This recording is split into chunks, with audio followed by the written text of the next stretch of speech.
Hello बच्चों, मैं Sudhir sir. हर video की तरह इस वीडियो में भी मैं आपके मैट्रिक एग्जाम की तैयारी के लिए एक बेहतर प्रश्न पत्र के साथ उपस्थित हूँ। आपको मालूम होना चाहिए कि आपके मैट्रिक बोर्ड परीक्षा में 50% ऑब्जेक्टिव से प्रश्न पूछे जाते हैं। 100 ऑब्जेक्टिव क्वेश्चंस होते हैं जिसमें से 50 का जवाब देना होता है। वही साइंस में 80 ऑब्जेक्टिव क्वेश्चन होते हैं जिसमें 40 प्रश्नों का जवाब देना पड़ता है। तो चलिए, आज हम आपको साइंस से 80 प्रश्न लेकर के आए हैं। इस वीडियो में लगातार आप बने रहे। हर प्रश्न के बीच में कुछ समय बचेंगे, इसलिए सबसे पहले आप पेन और पेपर के साथ या फिर कमेंट सेक्शंस में हमसे पहले आप उत्तर को दें और अंत में उत्तर को आप मिलाकर देखें कि आपका स्कोर क्या हुआ है। चलिए शुरुआत करते हैं आज के science objective question. First question है आपका, समतल दर्पण की फोकस दूरी क्या होती है? समतल दर्पण की फोकस दूरी क्या होती है? ऑप्शन है शून्य, ऋणात्मक, अनंत या धनात्मक। आप सही जवाब अपने पेन पेपर के साथ पेपर में लिखें या फिर कमेंट सेक्शन में कमेंट करें।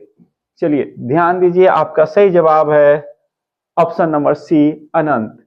समतल दर्पण की फोकस दूरी अनंत होती है। चलिए थैंक यू जवाब देने के लिए। नेक्स्ट क्वेश्चन, वास्तविक प्रतिबिंब दर्पण के किस ओर बनते हैं? वास्तविक प्रतिबिंब दर्पण के किस ओर बनते हैं? आपका ऑप्शन है दर्पण के पीछे, दर्पण के आगे, ए और बी दोनों या इनमें से कोई नहीं। वास्तविक प्रतिबिंब हमेशा दर्पण के आगे बनते हैं। आपका सही जवाब है option number B. Question number 3, यदि आपतन कोण 30 डिग्री हो तो परावर्तित किरण एवं आपतित किरण के बीच कोण होगा। यदि आपतन कोण 30 डिग्री हो तो परावर्तित किरण एवं आपतित किरण के बीच का कोण होगा। Option A 30 degree, option B 15 degree, option C 120 degree या ऑप्शन डी 60 डिग्री। आपका सही जवाब है ऑप्शन नंबर सी 120 डिग्री।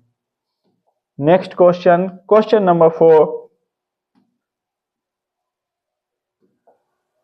एक दर्पण पर आपतित प्रकाश की चाल सी है तो परावर्तित प्रकाश की चाल क्या होगी?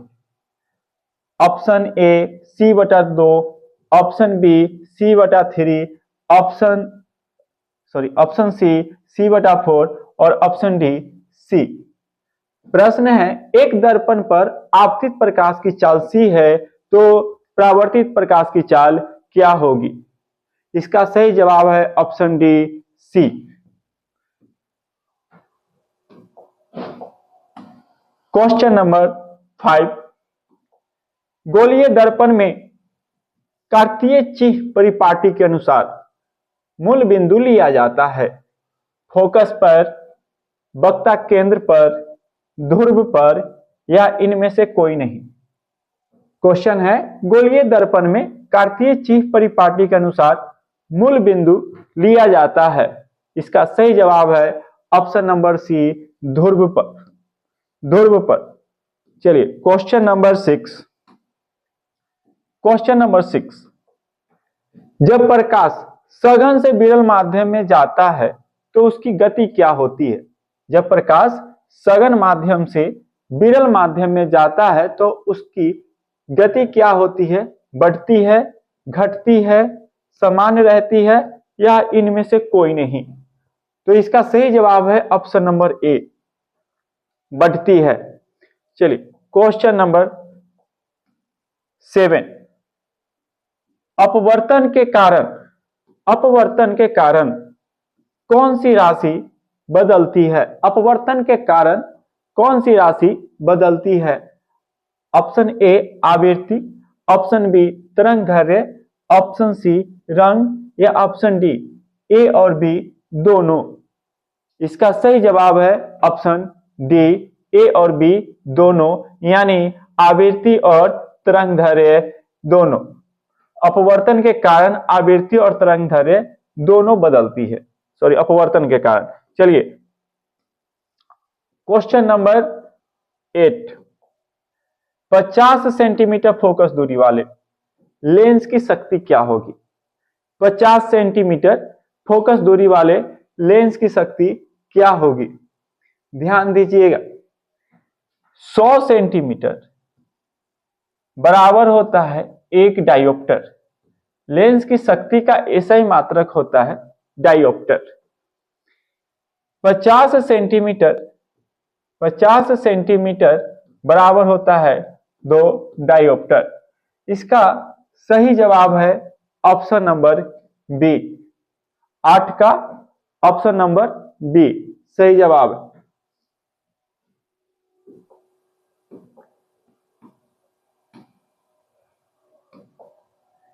तैलीय कागज होता है, तैलीय, देखिए प्रकाश के माध्यम से जो वस्तु की प्रकृति होती है, पारदर्शी होती है, अपारदर्शी होती है और प्रभासी होती है। पारदर्शी वस्तु वैसे पदार्थ को कहते हैं जिससे प्रकाश आसानी से आर पार हो जाता है, जैसे पानी, शीशा, हवा इत्यादि। जबकि अपारदर्शी वस्तु जिनसे प्रकाश आर पार नहीं होता है, लेकिन कुछ ऐसे भी वस्तु होते हैं जिनसे कुछ मात्रा में प्रकाश पार होती है और कुछ मात्रा में प्रकाश पार नहीं होती, आंशिक मात्रा में। जैसे कागज में जब तेल लगता है तो तेल लगने के बाद आंशिक मात्रा में ए पार से ओ पार प्रकाश आने जाने लगता है। इसका सही जवाब है पारभासक, पारभासक। ठीक है, चलिए क्वेश्चन नंबर 10, प्रकाश की चाल न्यूनतम होती है। न्यूनतम कहने का तात्पर्य है सबसे कम। तो प्रकाश की चाल न्यूनतम होती है जल में, निर्वात में, कांच में या वायु में। तो प्रकाश की चाल सबसे न्यूनतम होती है कांच में। प्रकाश की चाल सबसे न्यूनतम ठोस में ही होती है, कांच में। कांच तो अतिशीतित द्रव के रूप में जाना जाता है, वो ठोस और द्रव दोनों की भांति कार्य करता है, इसलिए। चलिए क्वेश्चन नंबर 11, निम्नलिखित में से किस भाग पर मानव नेत्र में किसी वस्तु का प्रतिबिंब बनता है? तो मानव नेत्र में जो प्रतिबिंब बनता है वह दृष्टिपटल या रेटिना, है ना। दृष्टिपटल को इंग्लिश में रेटिना बोला जाता है। दृष्टिपटल या रेटिना पर प्राप्त होता है प्रतिबिंब। क्वेश्चन नंबर 12, नेत्र का पारदर्शी अग्रभाग कहलाता है। पारदर्शी जिससे प्रकाश आसानी से आर पार होता है, तो पारदर्शी अग्रभाग जो होता है वह कहलाता है कॉर्निया। कॉर्निया के माध्यम से प्रकाश आंखों में प्रवेश करती है। बाइफोकल लेंस द्वारा कौन सा दोष सुधारा जाता है? बाइफोकल लेंस के द्वारा जरा दूरदृष्टि दोष, ऑप्शन सी, ऑप्शन सी सही जवाब है। जरा दूरदृष्टि दोष जो जब हो जाता है, जिससे न नजदीक की वस्तु न दूर की वस्तु दोनों धुंधली दिखाई देने लगती है, तो बाइफोकल लेंस के माध्यम से सुधारा जाता है। क्वेश्चन नंबर 14, रॉड्स कोशिकाएं किसके प्रति संवेदनशील होती है? रॉड्स कोशिकाएं या शंकु क्यूब कोशिकाएं जो होती है वह धुंधली रोशनी के लिए संवेदनशील होती है। धुंधली रोशनी कहने का मतलब है कि कुछ ऐसे भी जीव या प्राणी पाए जाते हैं जो रात्रि में देखने में सक्षम होते हैं। उनके नेत्र में जो कोशिका पाई जाती है वो रॉड्स कोशिकाएं या और क्यूब कोशिकाएं अधिक मात्रा में पाई जाती है, जिसकी वजह से वह रात्रि में भी देखने में सक्षम होते हैं। ब्लाइंड स्पॉट में नहीं होता है कॉर्निया, रॉड्स और कोन्स, पुतली या लेंस। क्वेश्चन है ब्लाइंड स्पॉट में नहीं होता है cornea, option A, option B rods और कोन्स, ऑप्शन सी पुतली, ऑप्शन डी लेंस। इसका सही जवाब है ऑप्शन नंबर बी रॉड्स और कोन्स।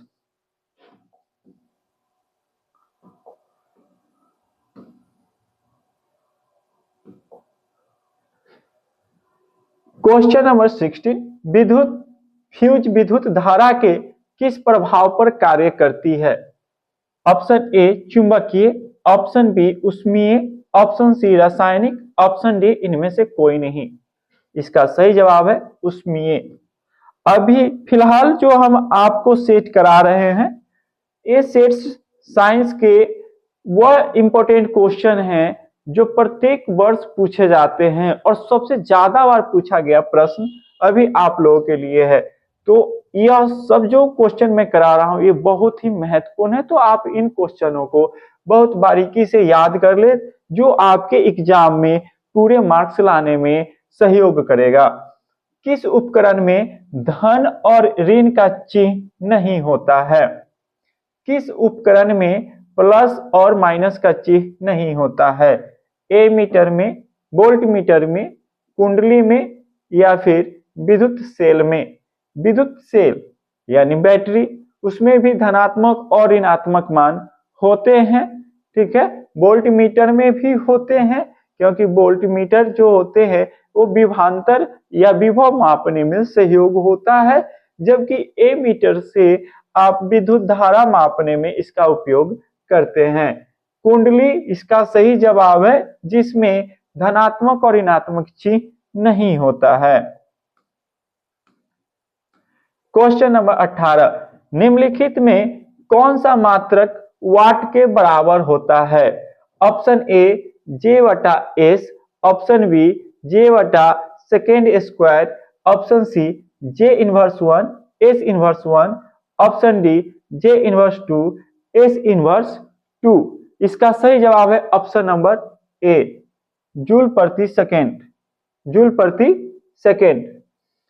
चलिए नेक्स्ट क्वेश्चन, क्वेश्चन नंबर 19, विद्युत हीटर के तार की कुंडली बनी होती है। विद्युत हीटर की तार की कुंडली बनी होती है ऑप्शन ए तांबा की, ऑप्शन बी जास्ता की, ऑप्शन सी टंगस्टन की, ऑप्शन डी नाइक्रोम की।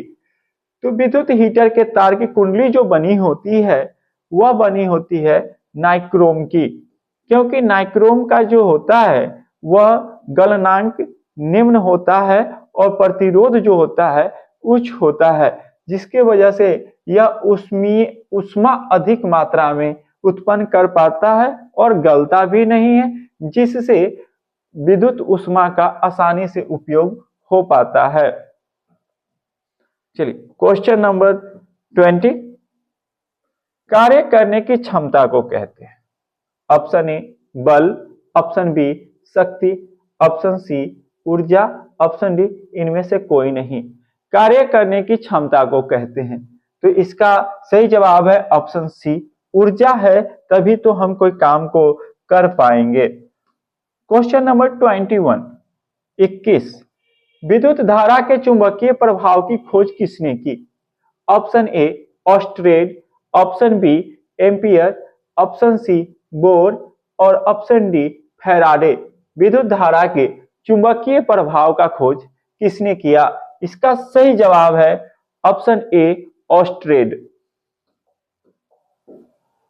क्वेश्चन नंबर 22, चुंबकीय बल रेखा की प्रकृति होती है।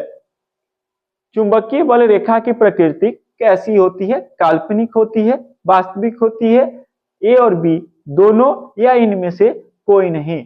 इसका सही जवाब है ऑप्शन नंबर ए काल्पनिक होती है। चुंबकीय बल रेखाएं की जो प्रकृति होती है वह काल्पनिक होती है। क्वेश्चन नंबर 23, विद्युत धारा उत्पन्न करने की युक्ति को कहते हैं।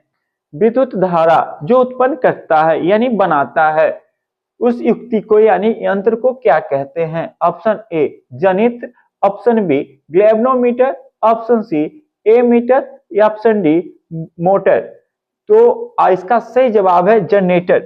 जनरेटर ही विद्युत धारा को उत्पन्न करता है, यानी ऑप्शन नंबर ए जनित्र।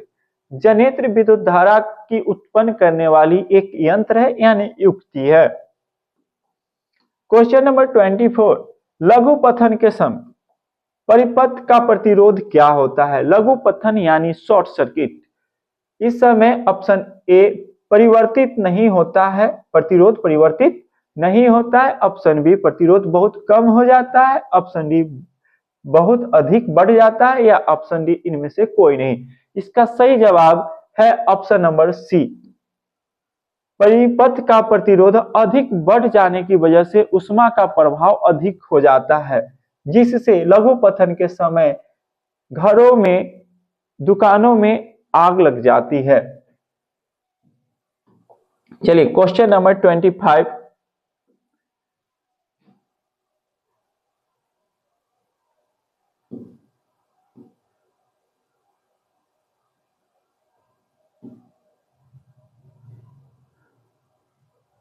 सॉरी, इसका जो सही जवाब है ऑप्शन नंबर बी, बहुत कम हो जाता है, जिससे धारा अधिक बढ़ जाती है और शॉर्ट सर्किट यानी आग लग जाती है। चलिए क्वेश्चन नंबर 25, नाभिकीय ऊर्जा प्राप्त करने हेतु आवश्यक तत्व है। नाभिकीय ऊर्जा प्राप्त करने हेतु आवश्यक तत्व है। Option A helium, option B aluminium, option C uranium, option D chromium. नाभिकीय ऊर्जा प्राप्त करने के लिए जो आवश्यक तत्व है वो आवश्यक तत्व कौन सा है? इसका सही जवाब है option number C uranium. Question number 26, प्रकृति में पृथ्वी पर ऊर्जा का मुख्य स्रोत है। तो पृथ्वी पर ऊर्जा का जो मुख्य स्रोत है, अब ऑप्शन है ऑप्शन ए कोयला, ऑप्शन बी सूर्य, ऑप्शन डी सी पानी, ऑप्शन डी लकड़ी। इसका सही जवाब है ऑप्शन नंबर बी, सूर्य ऊर्जा का मुख्य स्रोत है पृथ्वी पर। चलिए क्वेश्चन नंबर 27, निम्न में किसका अर्थ जल होता है? निम्न में किसका अर्थ जल होता है? Option A petro, option B turbo, option C nitro, ये ऑप्शन डी हाइड्रो। इसका सही जवाब है ऑप्शन नंबर डी हाइड्रो।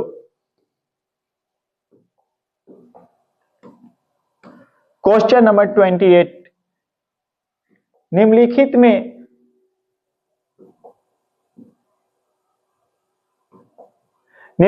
में कौन सा युग्म एकल विस्थापन अभिक्रिया प्रदर्शित करता है? ऑप्शन ए NaCl विलयन एवं कॉपर धातु, ऑप्शन बी MgCl2 विलयन एवं कॉपर धातु, ऑप्शन सी FeSO4 विलयन एवं सिल्वर धातु, ऑप्शन डी AgNO3 विलयन एवं कॉपर धातु। इसका सही जवाब है option number C, option number C FeSO4 विलयन एवं सिल्वर धातु। यह है एक मतलब एकल युग्म विस्थापन अभिक्रिया प्रदर्शित करता है। क्वेश्चन नंबर 29, साग सब्जियों का विघटित होकर कंपोस्ट बनाना किस अभिक्रिया का उदाहरण है? ऑप्शन ए उष्माशोषी, ऑप्शन बी उष्माक्षेपी, ऑप्शन सी प्रतिस्थापन, ऑप्शन डी इनमें से कोई नहीं। 29 नंबर क्वेश्चन का सही जवाब है ऑप्शन नंबर बी उष्माक्षेपी अभिक्रिया। चलिए अब क्वेश्चन नंबर 30, क्वेश्चन नंबर 30 का आपको खुद जवाब देना है। मैं तब तक 10 सेकंड तक आपके लिए वेट कर रहा हूं, आप कमेंट में जरूर जल्द से जल्द जवाब दे। क्वेश्चन है निम्न में से कौन ऑक्सीकरण की क्रिया नहीं है? ऑप्शन ए है दहन, ऑप्शन बी है श्वसन, ऑप्शन सी है भोजन का पचना, ऑप्शन डी है अवक्षेपण।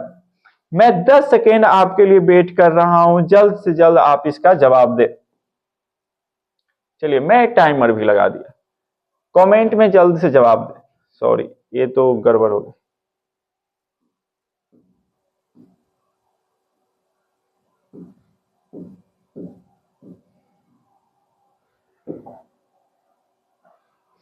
जल्द से जवाब दे।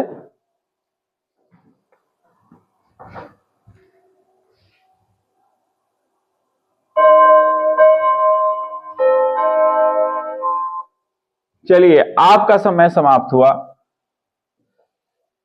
क्वेश्चन था निम्न में से कौन ऑक्सीकरण की क्रिया नहीं है। निम्न से कौन ऑक्सीकरण की क्रिया नहीं है? आपका सही जवाब है ऑप्शन नंबर डी, अवक्षेपण। अवक्षेपण।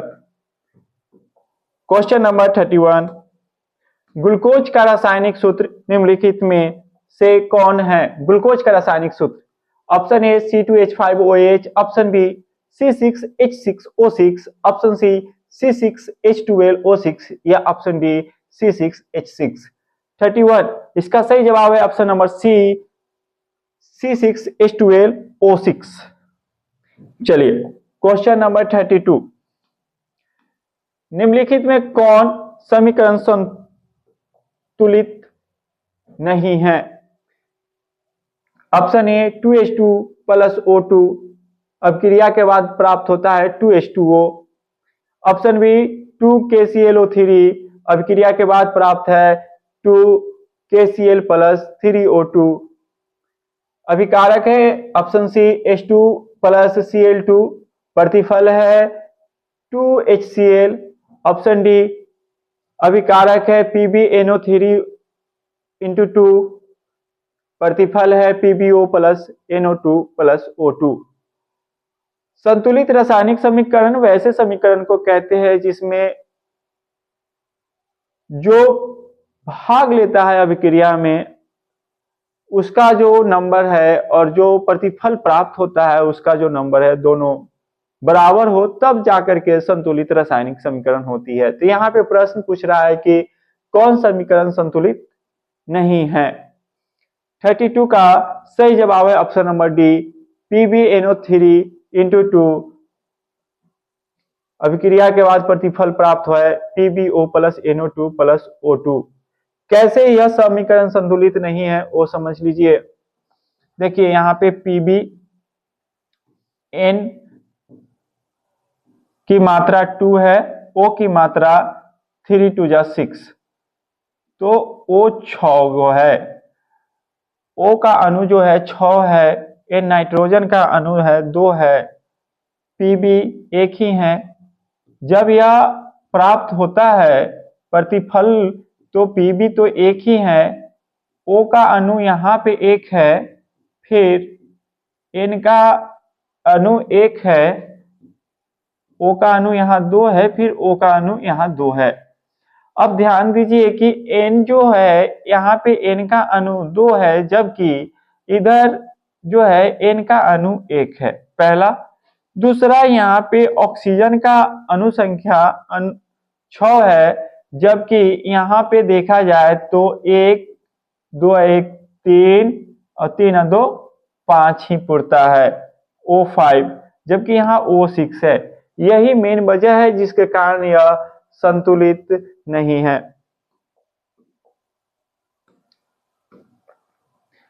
क्वेश्चन नंबर 33, कोई विलयन लाल लिटमस को नीला कर देता है, उसका पीएच संभवतः क्या होगा?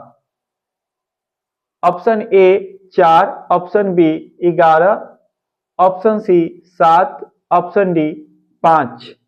इसका सही जवाब है ऑप्शन नंबर बी 11। कोई विलयन लाल लिटमस को नीला कर देता है मतलब उसका पीएच वैल्यू 7 से अधिक होगा, क्योंकि बाकी नंबर या तो 7 है या 7 से कम है, इसलिए ऑप्शन बी सही जवाब है। आप इस तरह से भी ऑप्शन को छांट सकते हैं। यशद पुष्प क्या है? ZnSO4, option B ZnCl2, option C ZnO और ऑप्शन डी ZnS। इसका सही जवाब है 34 का ऑप्शन नंबर सी ZnO। ध्यान दीजिए निम्नलिखित में से कौन गैस चूने के पानी को दुधिया कर देता है? Cl2, O2, NO2 या CO2। 35 का सही जवाब है option number D CO2। CO2 ही पानी को, चूने वाले पानी को दुधिया कर देता है। मधुमक्खी के डंक में कौन सा अम्ल पाया जाता है? ऑप्शन ए मेथेनोइक अम्ल, ऑप्शन बी इथेनोइक अम्ल, ऑप्शन सी सिट्रिक अम्ल या ऑप्शन डी ऑक्जेलिक अम्ल। क्वेश्चन नंबर 36, सही जवाब है ऑप्शन नंबर ए, मेथेनोइक अम्ल। मधुमक्खी के डंक में मेथेनोइक अम्ल पाया जाता है। चलिए question number 37, plaster of Paris का रासायनिक सूत्र क्या है? CaSO4 5H2O, option B CaSO4 half H2O, option C CaSO4 2H2O, option D CaSO4 H2O। Plaster of Paris, plaster of Paris का रासायनिक सूत्र है CaSO4 हाफ H2O, सही जवाब है। क्वेश्चन नंबर 38, अम्ल और क्षार आपस में अभिक्रिया कर क्या बनाते हैं? परवल क्षार, परवल अम्ल, लवण या इनमें से कोई नहीं? इसका सही जवाब है ऑप्शन सी, लवण बनाता है। क्वेश्चन नंबर 39, निम्नलिखित में किस तत्व में संयोजी इलेक्ट्रॉनों की संख्या सबसे अधिक होती है? Option A Si, option B Al, option C P या option D Na। Question number 39, इसका सही जवाब है ऑप्शन नंबर सी यानी P। निम्नलिखित में किस तत्व के संयोजी इलेक्ट्रॉनों की संख्या सबसे अधिक होती है? तो संयोजी इलेक्ट्रॉनों की संख्या P यानी फास्फोरस की सही होती है।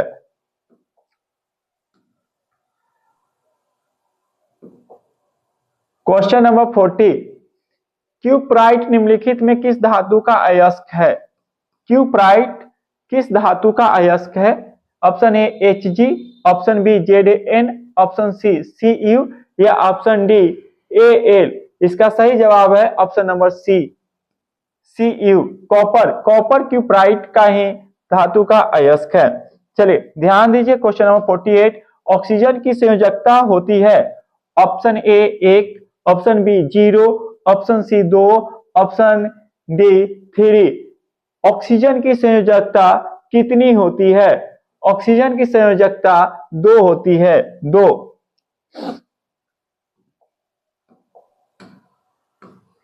क्वेश्चन नंबर 42, गंधक की परमाणु संख्या है? गंधक की परमाणु संख्या क्या है? Option A 14, option B 15, option C 16, option D 17। आपको सल्फर, सल्फर का परमाणु संख्या बतलाना है। सल्फर का परमाणु संख्या क्या है? तो सल्फर का परमाणु संख्या 16 होती है, तो ऑप्शन सी इसका सही जवाब है। क्वेश्चन नंबर 43, अभिक्रियाशील समूह डबल बॉन्ड CO कहते हैं? एल्डिहाइड समूह, ईथर समूह, एल्कोहल समूह या कार्बोनिल समूह? क्वेश्चन है अभिक्रियाशील समूह डबल बॉन्ड CO को क्या कहते हैं? इसका सही जवाब है एल्डिहाइड समूह। चलिए क्वेश्चन नंबर 44, वेल्डिंग में किस गैस का उपयोग होता है? मेथेन, एथाइन, एथेन या एथीन? वेल्डिंग, वेल्डिंग करने में किस गैस की आवश्यकता होती है? वेल्डिंग करने में एथीन की आवश्यकता होती है, एथीन। एथीन सही जवाब है, एथीन। चलिए क्वेश्चन नंबर 45, कार्बन आवर्त सारणी। हाँ यहाँ पे ध्यान दीजिएगा, इसमें ऑप्शन ए मेथेन और एथीन दोनों के यूज होती है, ठीक है ना।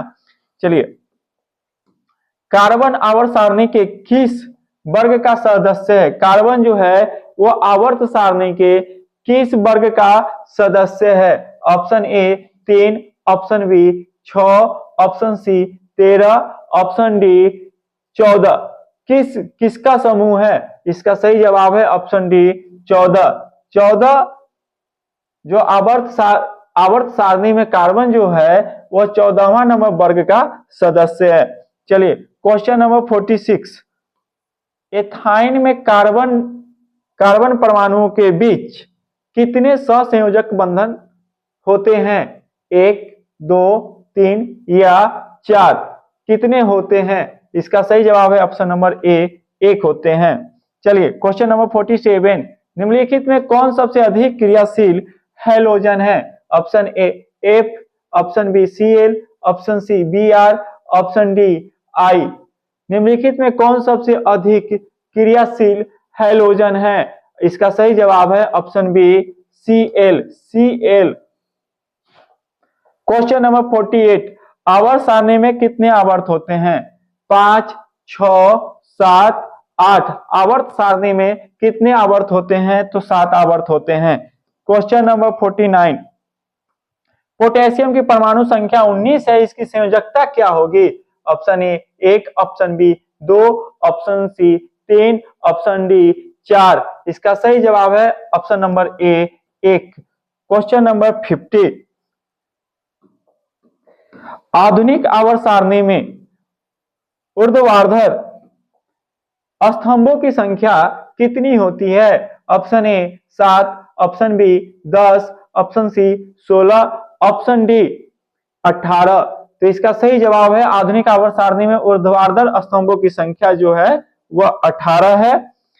चलिए क्वेश्चन नंबर 51, निम्नलिखित संकेतों द्वारा तत्व व्यक्त तत्वों में कौन सा धातु है? कौन सा धातु है? यहाँ पे यह बतलाना है कि यहाँ पे ये जो धातु है इनमें से कौन धातु है? परमाणु संख्या 9 और द्रव्यमान 19, परमाणु संख्या 6, द्रव्यमान 12, परमाणु संख्या 8, द्रव्यमान 16, परमाणु संख्या 12 और द्रव्यमान 24। कौन निम्नलिखित में से एक कौन धातु है? तो यहाँ पे परमाणु संख्या और उसके द्रव्यमान के अकॉर्डिंग ही धातुओं को ज्ञात किया जाता है। तो ऐसे में आप रेगुलर क्लास में इस चीजों को क्लियरफाई कर लेना, ठीक है ना। इसका सही जवाब अभी है ऑप्शन नंबर बी, है ना। ये ध्यान रखना है कि जो 12 नंबर है वो जो 12 नंबर एटॉमिक नंबर है वो धातु में काउंटिंग होते हैं। निम्नलिखित में वनों पर आधारित उद्योग कौन है? निम्नलिखित में वनों पर आधारित उद्योग, कागज उद्योग, टिम्बन उद्योग, लाख उद्योग या इनमें से सभी? इसका सही जवाब है डी, ये सभी के सभी जो है वनों पर ही आधारित उद्योग है। क्वेश्चन नंबर 53, सिंचाई के लिए पौधे को ठीक जड़ों के समीप जल पहुंचाने की तकनीक है? वर्षा जल से सिंचाई, यांत्रिक छिड़काव, टपकन सिंचाई, नहर से सिंचाई? इसका सही जवाब है ऑप्शन नंबर सी, टपकन सिंचाई। चलिए क्वेश्चन नंबर 54, उत्तराखंड में चिपको आंदोलन किस वर्ष आरंभ हुआ था? 1971, 1973, 1981 या 1988? क्वेश्चन है कि उत्तराखंड में चिपको आंदोलन किस वर्ष चालू हुआ था? इसका सही जवाब है option number B, 1973। Question number 55, कवक में पोषण की कौन सी विधि पाई जाती है? ऑप्शन ए है मृतपोषी, ऑप्शन बी स्वपोषी, ऑप्शन सी हैलोजोइक और ऑप्शन डी इनमें से कोई नहीं। कवक में पोषण की कौन सी विधि पाई जाती है? सही जवाब है ऑप्शन ए, मृतपोषी। चलिए नेक्स्ट क्वेश्चन 56, निम्न में से कौन एक जैविक प्रक्रम द्वारा अपघटित होने वाला पदार्थ है? ऑप्शन ए मृत घास पत्ते, option B polythene, option C rubber या ऑप्शन डी इनमें से कोई नहीं। क्वेश्चन है कौन एक जैविक प्रक्रम द्वारा अपघटित होने वाला पदार्थ है? अपघटित होने वाला पदार्थ है, कौन है? ठीक है, इसका सही जवाब है ऑप्शन नंबर ए, मृत घास और पत्ते ही जो है वह जैव प्रक्रम द्वारा अपघटित होते हैं। चलिए क्वेश्चन नंबर 57, मनुष्य में पाचन क्रिया का आरंभ होता है किससे? मुख से होता है, ग्रसनी से होता है, अमाशय से होता है या फिर छोटी आंत से होता है? तो पाचन क्रिया का शुरुआत मनुष्य में मुख से ही हो जाता है। इसका सही जवाब है ऑप्शन नंबर ए। क्वेश्चन नंबर 58, सजीवों में पाए जाने वाले जैव प्रक्रम है? सजीवों में पाए जाने वाले जैव प्रक्रम है श्वसन, पोषण, प्रजनन या इनमें से सभी? सजीवों में पाए जाने वाले प्रक्रम हैं इनमें से सभी। यह श्वसन भी करते हैं, पोषण भी करते हैं और प्रजनन भी करते हैं। किण्वन क्रिया होती है किसमें? हाइड्रा में, अमीबा में, ईस्ट में या इनमें से कोई नहीं? किण्वन क्रिया किसमें होती है? इसका सही जवाब है ईस्ट में, किण्वन ईस्ट में होता है। चलिए क्वेश्चन नंबर 60, वायवीय श्वसन क्रिया में कोई मतलब किस गैस का प्रयोग किया जाता है? CO2, SO2, N2 या O2? वायवीय श्वसन क्रिया में किस गैस का प्रयोग किया जाता है? किस गैस का प्रयोग किया जाता है? तो इसका सही जवाब है वायवीय श्वसन क्रिया में SO2 या O2 ये दोनों गैसों का प्रयोग किया जाता है। चलिए क्वेश्चन नंबर 61, कोशिकीय ईंधन किसे कहा जाता है? कोशिकीय ईंधन, वसा को, प्रोटीन को, ग्लूकोज को, या इनमें से कोई नहीं। कोशिकीय ईंधन किसे कहा जाता है? सही जवाब है ऑप्शन सी, ग्लूकोज को। ग्लूकोज को कोशिकीय ईंधन कहा जाता है। क्वेश्चन नंबर 62, पौधे में वाष्प उत्सर्जन मुख्यतः किस अंग में होता है? फूल में, तना में, पत्ती में, या इनमें से सभी में? पौधे में वाष्प उत्सर्जन की क्रिया फूल, पत्ता और तना तीनों से होता है, अर्थात इसका आंसर है ऑप्शन डी, इनमें से सभी। लेकिन खासकर मुख्य तौर पे देखा जाता है तो वाष्प उत्सर्जन की क्रिया पत्तियों से होता है, पत्ती से वाष्प उत्सर्जन की क्रिया होती है। चलिए ध्यान दीजिएगा, क्वेश्चन नंबर 63, मानव हृदय किस तंत्र का भाग है? मानव हृदय पाचन, श्वसन, उत्सर्जन या परिसंचरण तंत्र? मानव हृदय किस तंत्र का भाग है? किस तंत्र का भाग है? इसका सही जवाब है ऑप्शन डी, परिसंचरण तंत्र। परिसंचरण तंत्र का भाग है मानव हृदय। क्वेश्चन नंबर 64, कौन रक्त का थक्का बनाने में सहायक होता है? आरबीसी, फाइब्रिनोजिन, लसिका या ऑक्सीहीमोग्लोबिन? ऑक्सीहीमोग्लोबिन। 64 कह रहा है, क्वेश्चन है कि रक्त का थक्का बनाने में कौन काम करता है? रक्त को थक्का बनाने में कौन काम करता है? प्लेटलेट्स, है ना। रक्त को थक्का बनाने में कौन काम करता है? प्लेटलेट्स। विटामिन के जिसको बोलते हैं, है ना, फाइब्रिनोजिन। फाइब्रिनोजिन, ठीक है, इसका सही जवाब है फाइब्रिनोजिन। प्लेटलेट्स, विटामिन के, उसी को बोलते हैं। चलिए क्वेश्चन नंबर 65, पादप अपशिष्ट संचित रहते हैं। पादप अपशिष्ट जो रहते हैं वो संचित कहाँ रहते हैं? छाल में, कोशिकीय रक्तिकाओं में, पत्तियों में, या इनमें से सभी में? जो पादप का अपशिष्ट भाग है, अपशिष्ट भाग, वो कहाँ संचित रहता है? तो इनमें से सभी में, सभी जगह वो संचित रहते हैं। चलिए क्वेश्चन नंबर 66, एमिनो अम्ल के विखंडन से क्या बनते हैं? एमिनो अम्ल के विखंडन से CO2, SO2, NH3 या CO? अमीनो अम्ल के विखंडन से क्या बनते हैं? अमीनो अम्ल के विखंडन से क्या बनते हैं? NH3। NH3 सही जवाब है, NH3 ऑप्शन सी। चलिए क्वेश्चन नंबर 67, ब्रिक का प्रधान कार्य है। ब्रिक का प्रधान कार्य है, ब्रिक का प्रधान कार्य क्या है? पाचन, उत्सर्जन, प्रजनन या ATP का निर्माण? ब्रिक, ब्रिक मतलब किडनी। किडनी का कार्य क्या है? पाचन करना, उत्सर्जन करना, प्रजनन करना या ATP को निर्माण करना? इसका मुख्य कार्य है उत्सर्जन करना। 67 का सही जवाब है ऑप्शन नंबर बी, उत्सर्जन करना। चलिए क्वेश्चन नंबर 6 नेक्स्ट, 68, इनमें से कौन पादप हार्मोन है? इनमें से कौन पादप हार्मोन है?